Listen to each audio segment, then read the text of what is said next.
Hola, qué gusto saludarles, chicos. Espero que se encuentren bien. Hoy voy a usar este medio para hablarles un poco sobre filosofía. Algunos contenidos hemos visto en clase, por lo cual yo no voy a abarcar todos los contenidos.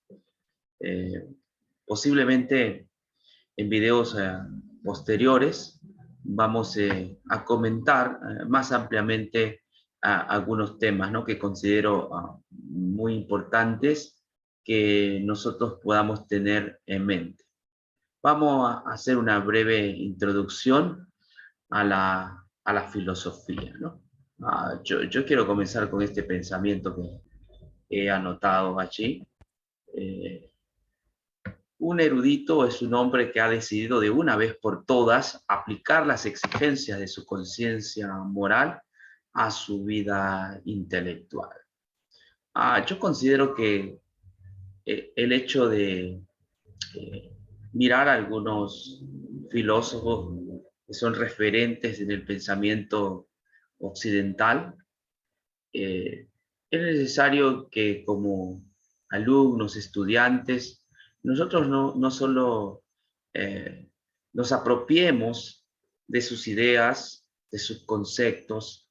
No es suficiente memorizar, conocer quién fue Aristóteles, Platón, Anaximandro, Pitágoras o el mismo Tales de Mileto, ¿no? La idea no es tener un cúmulo de conocimientos en nuestro cerebro, ¿no? En la cual pues nos vean como un, un erudito, ¿no?, un intelectual. Yo creo que cuando hablamos de la erudición, comprendo que no se basa solo en el conocimiento de ciertas teorías, en el conocimiento ah, intelectual, sino va mucho más allá y tiene que ver con nuestro comportamiento, tiene que ver con nuestra conducta. A medida que nosotros vamos avanzando en el conocimiento, esto debe ser coherente con la praxis, ¿no? Yo creo que estudiar filosofía no es una materia aburrida, tampoco son cuestiones puramente teóricas, sino que la filosofía nos lleva también a vivir de manera distinta, a ser diferentes, ¿no? Yo sé que hay académicos, intelectuales, ¿no?, que quizá ellos puedan tener un cúmulo de conocimientos en su cerebro. Sin embargo, su praxis contradice uh, lo que ellos dicen, lo que ellos sostienen, ¿no? En filosofía vamos a aprender, y creo que tenemos como ejemplo a los filósofos, ¿no?, que ellos no solamente eran eruditos, no solamente se preocupaban por el saber, por el conocimiento, de dónde venimos, qué hacemos en este mundo, para qué existimos. No solamente hicieron investigaciones, sino que también su intelectualismo era coherente con su conducta. De nada vale que nosotros podamos saber responder a las preguntas, ¿no?, si nuestra vida desdice uh, lo, lo que nosotros profesamos creer, ¿no? Entonces, valoro bastante a la filosofía en ese sentido, porque los filósofos, cuando ellos comentaban, discutían, hacían debates, ellos eran coherentes con su forma de vida en cuanto a lo que ellos sostenían, ¿no? Lo que ellos sostenían o creían se podía ver con su vida, ¿no? Los filósofos decían, pues, muéstrame con tu vida lo que dices, ¿no? Y entonces, por eso ese pensamiento que les puse, ¿no? Te puede sacar a 10, pero si su comportamiento no es coherente con sus respuestas o lo que usted sabe, usted tiene una educación parcial, ¿no? una educación que no es integral, que no es total, ¿no? Yo creo y veo que la filosofía nos va a ayudar, ¿no? A que podamos ser personas responsables también en el aula, responsables frente al conocimiento, responsables también con nuestro prójimo, con la sociedad. Eso es lo que yo espero, ¿no? Yo espero, eso me ha enseñado la filosofía, ¿no? Dime con tu vida lo que crees, ¿no? O sea, nuestra vida debe ser coherente, ¿no? Con lo que profesamos, con nuestras creencias. Si no, de nada sirve la filosofía, la educación. Nosotros nos educamos a, para adquirir cierto conocimiento, ciertas materias, dominio, ¿no? También competencias que mañana más tarde, pues, nos van a ayudar a conseguir un empleo, un puesto de trabajo, o quizás generar nuestro propio empleo, ¿no? Ah, pero esas competencias tienen que estar relacionadas también con nuestra personalidad, ¿sí? Con nuestra manera también de mirar la vida, ¿no? Porque hay gente que puede tener conocimiento y viene una hecatombe, ¿no? Un desastre y se destruye, ¿no? No, también el carácter para el filósofo, para el que aprende filosofía, tiene un carácter fuerte, una mente a prueba de balas, ¿no?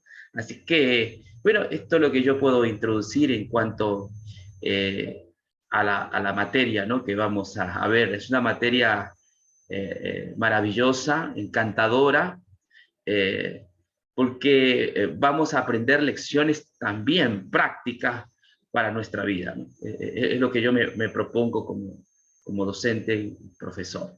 Bueno, yo preparé unas láminas para ustedes, ¿no? Que nos van a orientar, ¿no? en la temática, ¿no? Filosofía, ya como decía, algunos contenidos lo hemos visto en clase, algunos no los he insertado, porque creo que ya lo conocemos, lo hemos discutido a través de debates o exposiciones en clase o deberes que se les ha dejado, ¿no? En la tabla de contenido nosotros vimos por primera vez cuando topamos el tema de filosofía, de los dioses a la racionalidad, ¿no? Hubo un momento, ¿no? En la historia que todo se atribuía a las deidades, a los dioses. Había eh, una, un argumento para todo, ¿no? Pero esto estaba basado en los dioses, ¿no? Había un dios del trueno, ¿no? Que hacía que truene, ¿no? Para todo, especialmente los griegos, tenían una explicación, pero mediante un dios, hasta para el sexo tenían al dios Eros, ¿no? Y así sucesivamente. Bueno, también la filosofía como actividad naturalmente humana, hemos visto de que esto nace puramente del hombre, debe ser una actividad humana, está intrínseca en nosotros y desde pues edades eh, infinitas el hombre siempre ha eh, sido curioso por querer saber de dónde viene, hacia dónde va o quién es, ¿no? He marcado con rojo allí el 3 porque esta introducción a la filosofía comienza por los presocráticos, ¿no? Sucesivamente, más adelante, hablaremos a través de este video sobre los sofistas, que ya hemos mencionado, ¿no? Acerca de ellos, que con ellos viene la oratoria, ¿no? Y también una forma de hacer filosofía interesante. Y en el sexto apartado tenemos al arquetipo, ¿no? Al filósofo por excelencia, al que ha influenciado en Occidente y universalmente, Sócrates, ¿no? En el sexto lugar tenemos a Platón, discípulo de Sócrates. Es más, todo lo que sabemos sobre Sócrates lo aprendemos de Platón. Platón escribió algunos textos, ¿no? que perduran hasta ahora, ¿no? El famoso banquete, donde el tema allí es el amor. Y yo creo, y esto es personal, cuando leo el banquete, creo que en esta historia o comentario, ¿no?, que hace Platón es un argumento, ¿no?, o una defensa hacia la filosofía. Creo que en el tema del banquete de Platón, lo que Platón intenta definir es la filosofía, ¿no? ¿Qué es qué es ser filósofo, ¿no? Creo que es el tema de esta serie de Platón. Otra cosa que también hemos estudiado es la interpretación platónica de la realidad, ¿no? Para Platón habían dos mundos, el mundo material y el mundo de las ideas. Otro filósofo que también es importante y ha influenciado mucho sobre nuestra cultura es Aristóteles, ¿no? Ampliaremos el tema sobre él, su concepción sobre la realidad, la antropología aristotélica y el dios aristotélico. Bueno, estos son algunos contenidos, ¿no?, que ya hemos visto, ¿no? Sin embargo, pretendo hacer unos videos pequeños comentando ciertos aspectos de estos filósofos. Bueno, comencemos. El siglo VI después de Cristo, o antes de Cristo sería, ¿no? El siglo VI antes de Cristo, exactamente. El siglo VI antes de Cristo es un siglo que considero importante, ¿no? Porque allí en este siglo VI es como que algo ocurre, ¿no?, en la humanidad, donde hay un despliegue de sabiduría, ¿no? Una serie también de acontecimientos, como que se hubiesen puesto de acuerdo, ¿no? El siglo VI es un siglo que los historiadores, algunos pensadores, han considerado que hay una explosión de sabiduría. En el siglo VI antes de Cristo, por ejemplo, aparece Confucio, ¿no?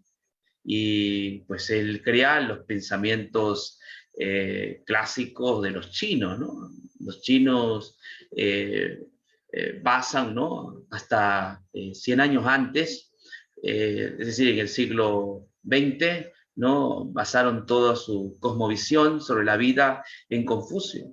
Y Confucio, pues, es un hombre bastante mentado, no solamente en la China, muy querido, pero ha trascendido hasta nuestra cultura, ¿no? Hay muchos ideólogos, politólogos que pues admiran a Confucio, y él nace en el siglo, o aparece en el siglo VI.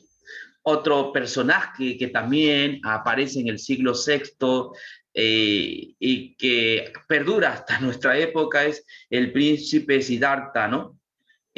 Famoso Buda, ¿no? Ahí aparece Buda, uh, con en lo que es todo en la India, ¿no? Él aparece con el hinduismo, con todo esto de la meditación trascendental, ¿no? Y hoy día el budismo, que aparece en el siglo VI con Buda, es bastante requerido, ¿no?, en el occidente, ¿no? Hay terapeutas que pues hacen técnicas budistas, tienen una serie de, de aspectos, ¿no?, sobre Buda. Y él aparece en el siglo VI y pues es una de las religiones también que tiene más adeptos en el mundo, ¿no? Es interesante lo de esta aparición en el siglo VI antes de Cristo, ¿no? Otro importante personaje que se muestra en el siglo VI es Ciro el Grande, ¿no?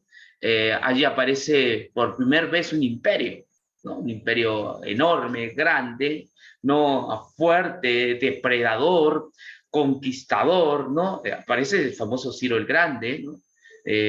Con él se establece el gobierno aqueménida, ¿no?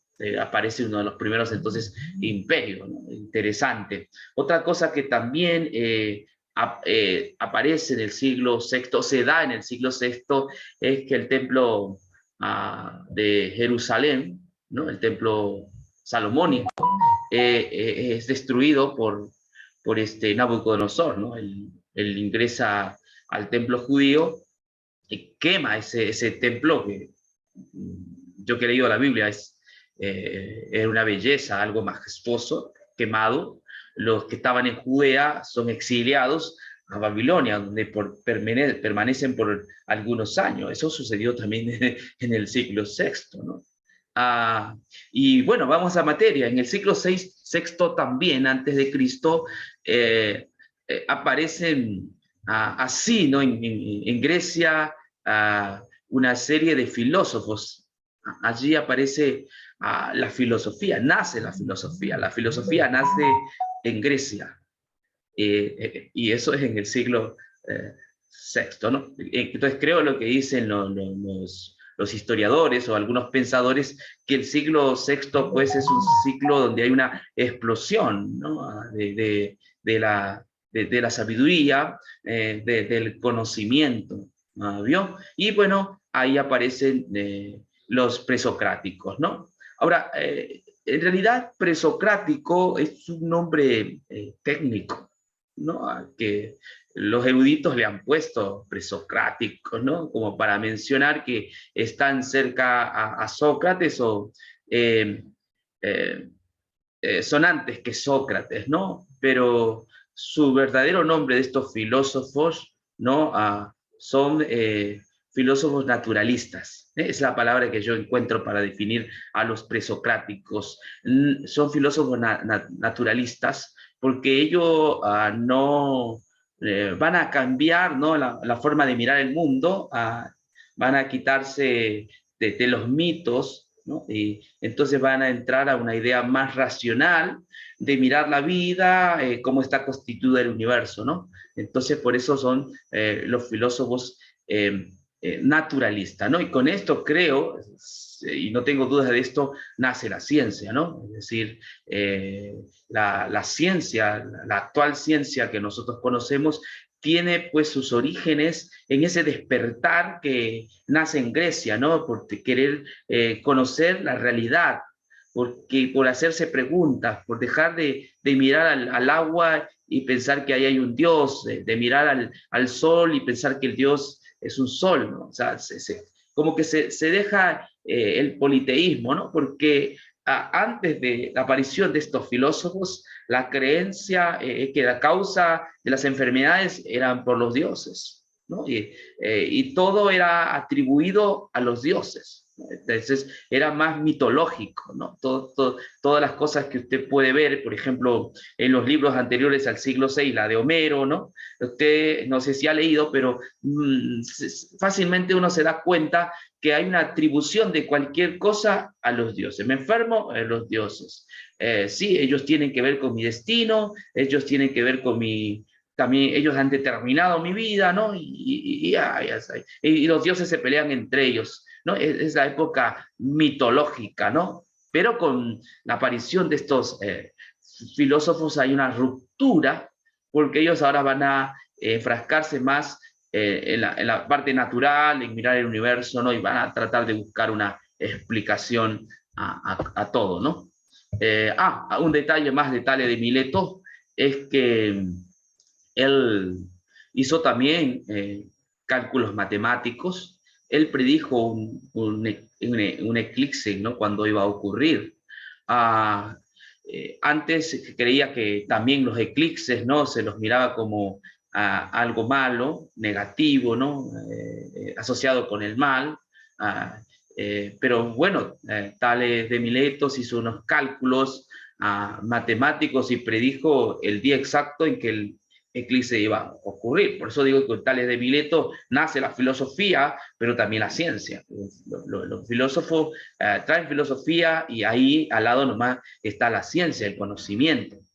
Con eso no queremos dejar culturas interesantes que hemos estudiado en otras materias, como la cultura mesopotámica, ¿no? La misma que está en las pirámides en Egipto, ¿no? Que son admirables, pero todas esas culturas atribuían sus cosas a los dioses, ¿no? Si bien es cierto, habían crecido en tecnología, ¿no? Hasta ahora yo admiro las pirámides de Egipto, admiro Mesopotamia, ¿no? Cómo aparece la escritura allá, las primeras polis o ciudades que hay en Mesopotamia. ¿Qué más puedo decir? El código de Hammurabi también, ¿no? Donde son una especie de leyes para gobernar la ciudad.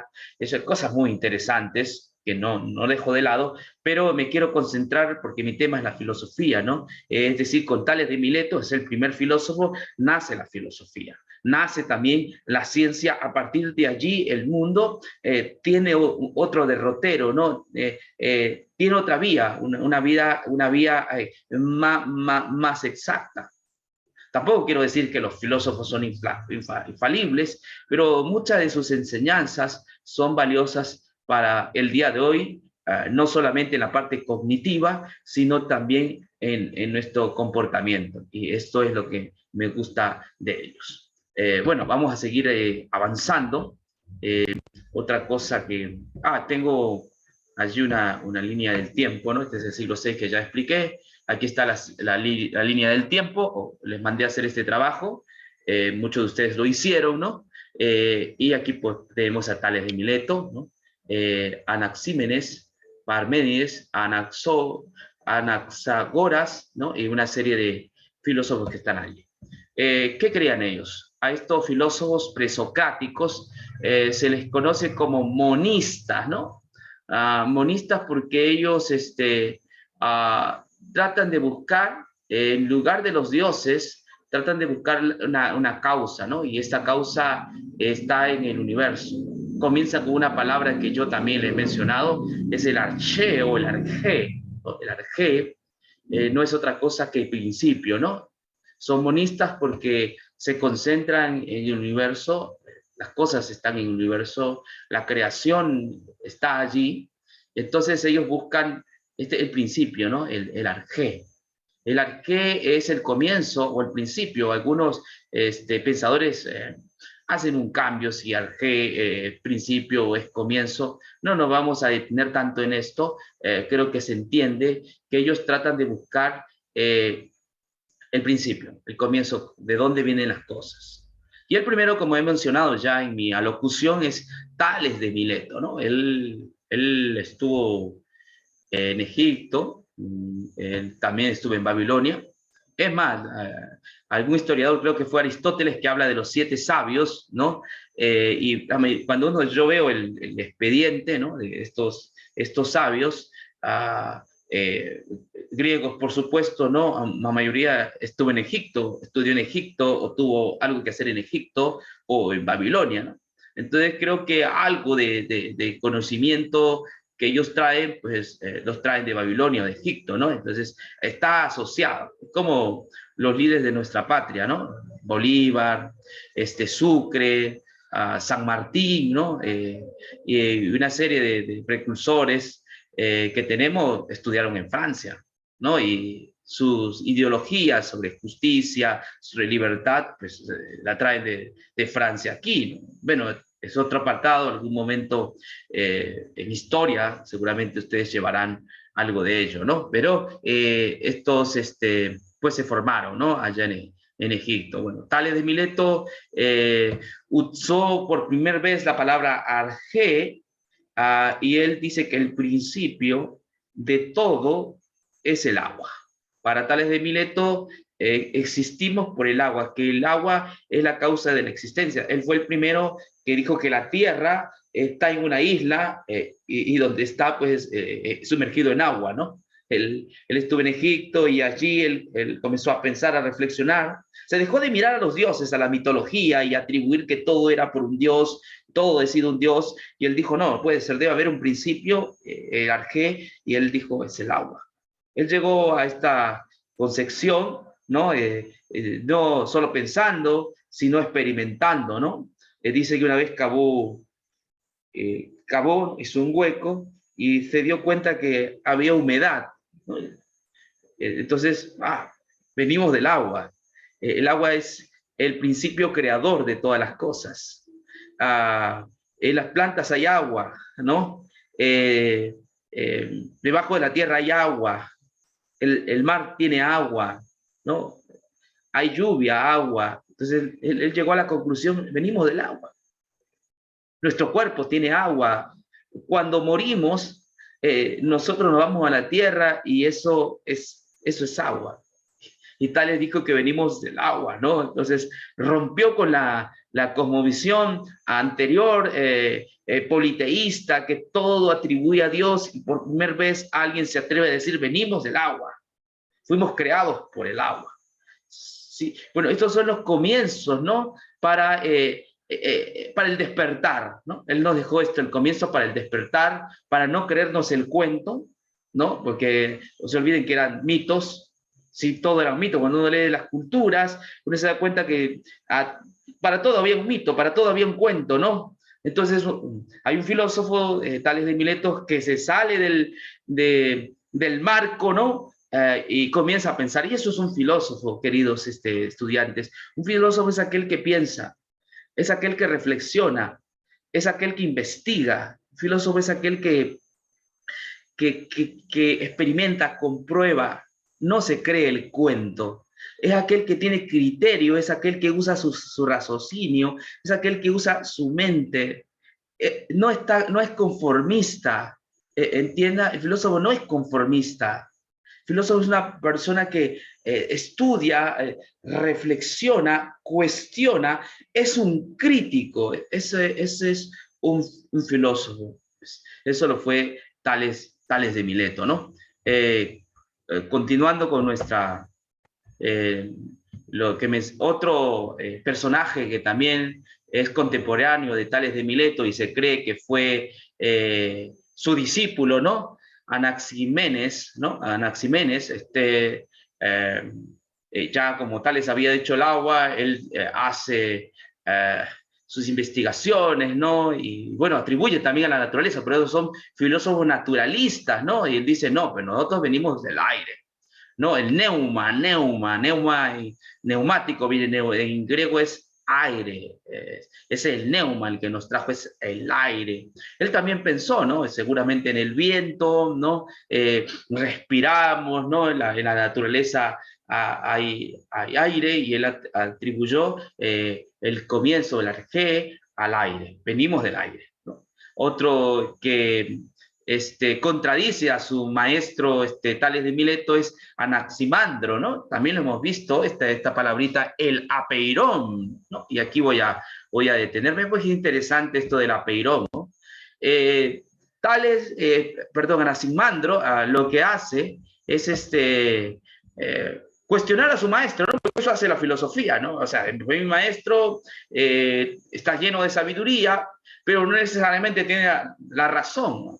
Entonces a él le costaba creer que el agua nos había traído, ¿no? O sea, a este filósofo le costaba, así es que en sus estudios, investigaciones, él dijo, no, nosotros no venimos del agua, no puede ser que vengamos del agua.